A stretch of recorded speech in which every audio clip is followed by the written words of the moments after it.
the soul and love of a swan? My sophomore year of college was coming to an end. On a sweltering night during the last week of May, my mother called me in the dorm to say I would spend the summer vacation at my grandparents' farm to help with the work. The idea pleased everyone in the family.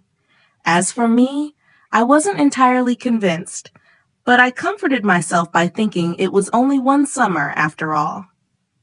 After finishing my last exam, I packed my things into the car, said goodbye to my friends, and promised we would meet again in the fall.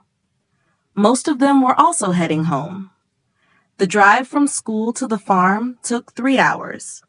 Both of my grandparents were over 70, and I knew they badly needed an extra pair of hands.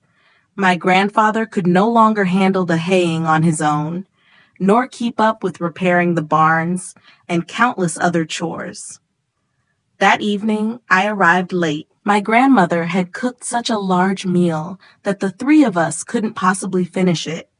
She showered me with affection and care.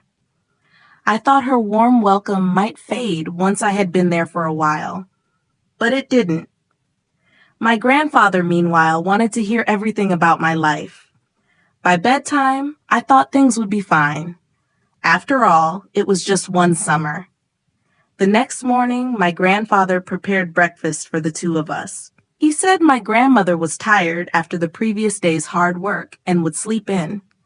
I told myself I wouldn't ask her for anything during my stay. I had come to help, not to be a burden. That morning, my grandfather surprised me. As soon as we stepped outside, he seemed so lively and vigorous. The farm was his domain. Though old, he carried himself with confidence as he moved around the land. He no longer looked like the weary man who had dozed off in his chair the evening before. As we passed through the gate to check on the cattle, he seemed to know every single cow by sight, and there were nearly 200 of them. We didn't really do much work on that first day, but I was filled with admiration for all he had accomplished long before I was born. He hadn't had much schooling, yet he had raised 4 children to adulthood on the strength of this farm. That left a deep impression on me. Weeks went by. By June, we had finished cutting, baling, and storing the hay.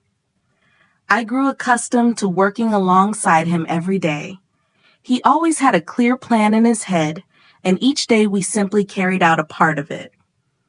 In the evenings, I often read or talked with my grandmother.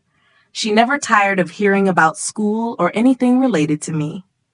She told me stories about when she first met my grandfather, about his love for her, about the way he had looked at her that she still remembered after all those years. On the last Sunday of June, my grandfather suggested we go fishing, since all the work was done. The pond lay in a low field near the woods. Years earlier, he had stocked it with fish. That morning, we drove out, stopping on the way to check the cattle. But what we saw that morning shocked us. One of the pair of swans he had given my grandmother on their golden anniversary was dead. The other refused to eat and just kept gazing off into the distance.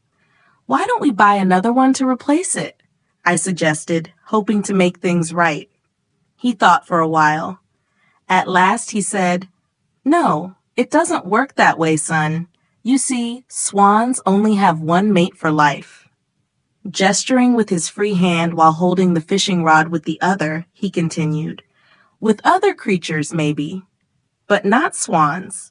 You can bring it another, but you can't give it the soul it once longed for, found, and understood. There's nothing more we can do for this one. It must cope on its own." That morning we caught enough fish for lunch. On the way back, he asked me not to tell my grandmother about the swan. She no longer went down to the pond much anyway, so telling her would serve no purpose. A few days later, while checking the cattle, we passed by the pond again. We saw the remaining swan lying in the same place where its mate had been found, and it too was dead. We began July by building a new fence, but on July 12th, my grandmother passed away.